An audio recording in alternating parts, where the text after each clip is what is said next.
Cinema सृष्टि फिल्मी दुनिया को निर्माण करने वाले पितामह दादा साहब फाल्के।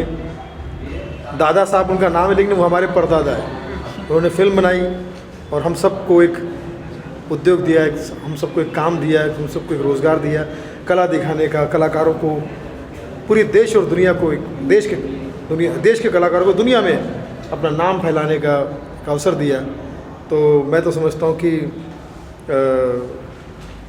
शब्द कम पड़ जाएंगे सुनील पाल के, शब्द कम पड़ जाएंगे सुनील पाल के, इतने ग्रेट है हमारे दादा साहब फाल्के। सुनिए सर, हाल ही में आपने जो फिल्म सिटी को लेकर हो रहा है चीज़, जो भी जी आए थे, तो आपने कुछ कमेंट करे इस बारे में, क्या कहना चाहेंगे? क्या ये मतलब राजनीति का रूप ले रहा है, ये कलात्मक चीज? नहीं, मैं समझता हूँ कि नहीं लेना चाहिए राजनीति का रूप, इसलिए नहीं लेना चाहिए क्योंकि कोई चीज़ बन रही है, कोई चीज़ बन रही है। अगर कोई टूट रहा होता, किसी चीज़ में कोई दरार पड़ रही होती, कोई राइट्स हो रहे होते तो समझ में आता। लेकिन फिल्म सिटी बन रही है, उसमें चाहे किसी को भी रोज़गार ही मिलेगा, चाहे किसी को भी, इंडिया के ही, मैं कहता हूँ कि यूपी वालों को ही मिलेगा, चलो मानते हो, तो यूपी तो हमारा है ना, अपना है, हमारा उत्तर प्रदेश है, तो इसमें झगड़ा होने की बात नहीं है। और शूटिंग फिल्मी दुनिया के लोग जो है, अगर ये समझ रहे हैं आप कि सिर्फ यूपी में जाके शूटिंग करेंगे, तो ऐसा तो हो ही नहीं सकता।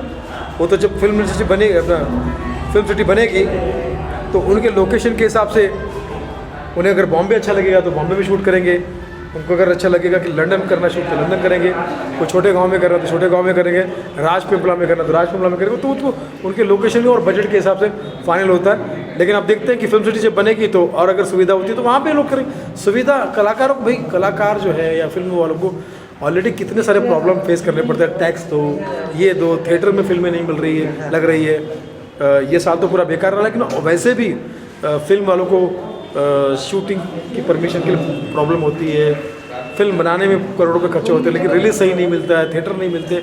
तो ऐसे में कलाकारों, फिल्म वालों को अगर कोई हेल्प होती है सरकार द्वारा, और सरकार द्वारा होनी चाहिए, भले यूपी की तरफ सरकार द्वारा हो रही है, तो मैं समझता हूँ कि महाराष्ट्र सरकार द्वारा भी होनी चाहिए, भारत सरकार द्वारा भी होनी चाहिए। तो मैं तो समझता हूँ, हाथ जोड़ के निवेदन करता हूँ सबसे कि योगी जी जो आप काम कर रहे हैं बहुत अच्छा कर रहे हैं। मेरी आपके लिए प्रार्थना है, आप जल्द से जल्द वो फिल्म सिटी बनाइए, और इतनी बढ़िया बनाइए कि देखने में लोगों को लगे हाँ यार ये देख के मज़ा आ गया। अब तो हम अपने अपने राज्यों में भी बनाएंगे और अच्छा होगा। सर लास्टली एक चीज़ और, जो किसान आंदोलन चल रहा है उसके बारे में बता दीजिए सर। मतलब हर लोग की नज़र उस पर है, और कंगना और दलजीत के पीछे यहाँ पे कंगना जो वर्ड यूज़ कर रही है कि किसान आंदोलन में भाग लेने वालों के खिलाफ, वो जो चीप वर्ड, मतलब चीप कमेंट्स कर रही है, वो क्या? देखिए, दलजीत और कंगना के बारे में मैंने कुछ सुना नहीं है, लेकिन जहाँ तक किसानों के बारे में अगर कुछ भी बुरा होता है तो मैं समझता हूँ कि ये इससे बड़ा पाप कुछ नहीं हो सकता, इससे कुछ बुरा नहीं हो सकता, इससे बुरा नहीं कुछ हो सकता। क्योंकि जय जवान जय किसान, शास्त्री जी ने जो नारा दिया है, यही चार लोग मिलते हैं ना, चार लोगों का ख्याल रखो। कौन चार लोग? कौन चार लोग?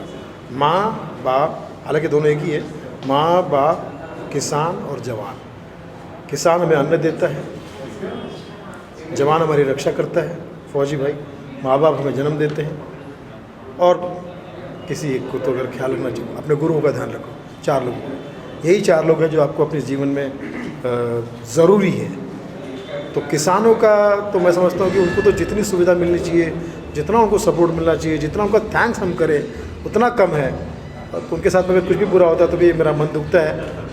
तो मैं तो यही कहूँगा कि हम, वो हमारे हैं देश की शान, जय जवान जय किसान। जी आपका सपोर्ट है? बिल्कुल है, किसानों के लिए सपोर्ट नहीं, जवानों के लिए सपोर्ट नहीं, तो फिर फ़ायदा ही क्या मेरा? Thank you ji.